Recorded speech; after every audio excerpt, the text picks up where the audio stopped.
When cold calling, probably the biggest bottleneck that a lot of people face is bypassing the gatekeeper. So what I have here is a complete document going over the 8 best practices, 6 worst practices, and then going over the entire script that you can use to bypass the gatekeeper. Okay, so if you don't know who I am, at Matt, I built the agency and now I'm building a coaching business, basically teaching people what I did with the agency and still do with the coaching business. All we do is we help early stage engineers hit the $10,000 per month mark. If this is a problem that you're struggling with, this is going to solve it for you. Not going to waste any more time. Let's go straight into the video. Okay, so this is the bypassing the gatekeeper resource, and honestly, this is all you're going to need. Watching this video is going to give you the complete A to Z rundown of exactly how to bypass the gatekeeper. And if you can't watch a video, however long this video is, that breaks down the exact details of the situation you're in and of the problem you're currently facing, then you don't even deserve to get the problem solved. Close the other tabs that you have open. Watch this with real intent and real focus if you want to actually fix the problem you're currently facing.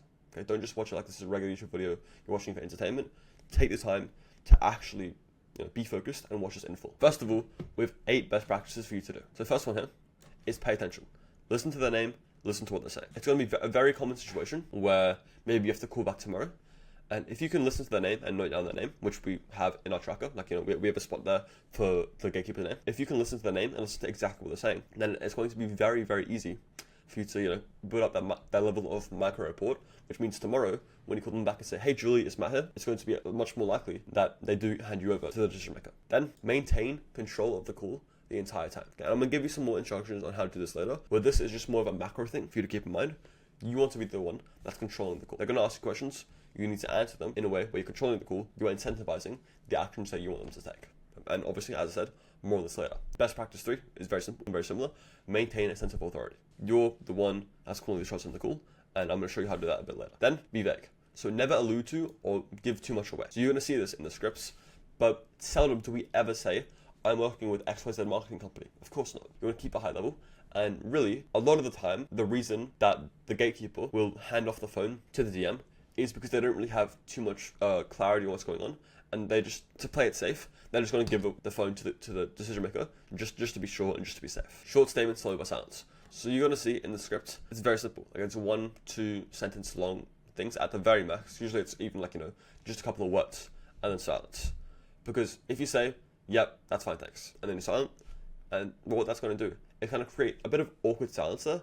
And the gatekeeper is just going to squirm in that situation, and then just do the safe thing, which is to send you off to the decision maker, just to be sure, That 9 times out of 10, that's the way that we're going to get to the DM, and thank them for things that they haven't even done yet. And this is pretty similar to this next one, which is assume that they will do what you want.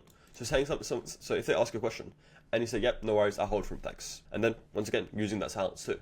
Short spoken, silent, and you say thanks before they do things, so you just assume that they're going to do them. And by doing this, you're going to also have that control in the call and have that authority. Call as if you're asking for a friend, right? Pretend you're asking for a friend when calling. Obviously, I'm not old enough to fucking know about this, but let's say back in the day, 2000s, 1990s, whatever, where everybody had home phones, if you called your friend's home phone and then their mum picked up, you would say, oh, hey, Jan, I'm just asking for Matt, thanks. Could you bring him over, right? That's the kind of frame and paradigm that you want to be going into these calls with. Those are the best things to do, but then let's go over what's the worst things to do. Okay, and this is equally as important.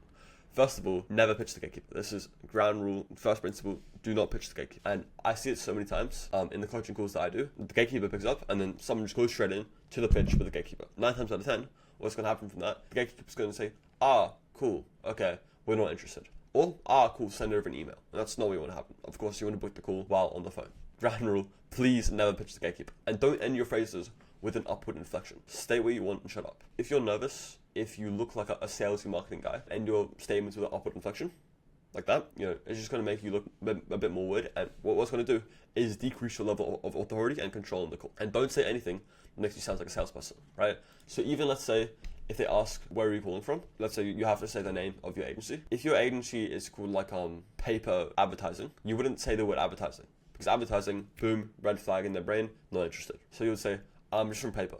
Or obviously paper is a bad example, but just in the first part of name of the company. The words like digital, advertising, marketing, no, especially for gatekeepers. Don't make yourself sound like a salesperson. Don't say cheesy, stupid shit. Don't use your full name. This shouldn't say your full name. Don't use DM full name. When you're asking, if the gatekeeper's name is John, you say, hey, I'm just looking to speak to John, thanks. Don't say Mr. Smith, because once again, this is something that's going to make you look very salesy. Mr. Smith, it was something you would say if you were calling from a third world country looking to speak to some business guy, which is obviously the last thing that we want to picture ourselves as. We want to seem as if we're just an old friend of the decision maker and we just need to go talk to them about something personal. Ask on first name basis. Befriend the gatekeeper, start spending ages to talking to them and building rapport. This is a terrible waste of time. I see this. People spend 5-10 minutes just talking to the gatekeeper to build rapport. What's going to be a lot more better use of your time is to get onto the next call and book that call. Instead of spending 5-10 minutes building rapport with the gatekeeper, having a conversation about the weekend, and then asking if the DM is in, only for them not to be in. You're better off getting straight to the point, using the techniques I told you about above, and being very silent, short-spoken, get to it. Don't waste time, okay? When you're cold calling, it's very important that you're efficient. So some of that is going to come from this, but also just very simple shit. Like for example, when you're scraping leads when you're cold calling, you shouldn't be scraping leads as you go. Let's say you have to go out at 2 p.m, so you can cold call from 10 a.m. to 2 p.m. Those 4 hours should be spent purely cold calling. You shouldn't waste 50% of the time there scraping leads as you go. Okay, so when you're cold calling, you should just be cold calling. And even within that, as you can see here, when you're cold calling, you shouldn't spend 10-15 minutes on a gatekeeper just wasting time. Don't allude to more info, don't stutter, and don't take your time to speak, and don't be indirect. Alluding to more info, meaning simply like, going into a lot more detail. Don't do that. Don't stutter. Of course, this happened to me, and it's definitely gonna happen to you. There's gonna be so many times where you're on a cold call and you start speaking and then you like you just completely fuck up your words and you have to hang up out of embarrassment. Of course that's gonna happen, and just let it be on a cold call, not on a very important sales call, right? Of course it's gonna happen, but through hundreds, thousands of cold calls, you're gonna get to a good level of verbal dexterity where you're not fucking up your words. You're able to stay really concise and really short spoken. Don't take your time to speak. You shouldn't be rushing your words and speaking too quickly. But when you are speaking, speak shortly and get it out of the way. And don't be indirect. Be very straight to the point. Hey, just looking to talk to Mac, thanks. These 8 best practices and those 6 worst practices, honestly, even more important than the scripts I'm about to show you. These are the real first principle things here. And these are the things that are actually going to move the needle and help you a lot. With this in your mind and with this out of the way, let's get into the openers. So here are some openings for both with and without name. Okay? So of course, ideally, you have the DM's name. You have the decision maker's name. But sometimes you won't, and that's completely okay. Let's get into openings with a name and without. So very simple, as you can see, this is 4 examples, very short spoken, straight to the point. Hey, is John in? Hey, John please. Hey, can you transfer me to John? Hey, it's Matt calling back for John. Is he in? Very, very simple, short spoken. You're not sounding like a salesperson. You're not saying, hello, my name is Matthew Johnson. I'm here with Savit Marketing. I have an offer for John. Is he available right now? No. Hey, is John in? And the openings without name. So, hey, I'm just calling about your lead nurturing system. Who would be the best person to talk to on that? Or just very simply, hey, is this the owner I'm speaking to? And then, of course, if they say no worries, could you just transfer me to him, thanks. After that, they'll either transfer or they'll ask you questions. And as you can see, these 2 are definitely a bit more clunky. These 4 are way better, but these 2 can work completely fine, okay? Especially this one. If the gatekeeper says that you can talk to them about it with this question, so if you say, hey, I'm calling regarding your lead nurturing system, and by the way, what you want to do here is make it very high level, right? So Google Ads isn't the best example, but content calendar, lead nurturing, something that's very high level. And so obviously, if you say, hey, I'm calling regarding your Facebook ad system, boom, red flag, not interested. So something that's more high level, like your client acquisition system, your lead nurturing process, your content calendar. Who would be the best person to talk to for that? If they answer that question by saying, oh yeah, you can talk to me about that, then I would say, oh, okay, are you the owner? And they say, no, I'm the receptionist. Then you say, okay, no worries. It's better if I speak to the owner, thanks. Once again, you're saying thanks. All the stuff that's in here and all of this stuff, we're abiding by these best practices and not doing these worst practices. As a general rule, every single thing that you're doing in here needs to follow these. Then, some examples. Maybe you say, hey, is this the owner I'm speaking to? Then say, no, this is X. No worries, I actually need to speak to the owner. Could you put me through? Let's get into some questions. First of all, who's calling? It's name.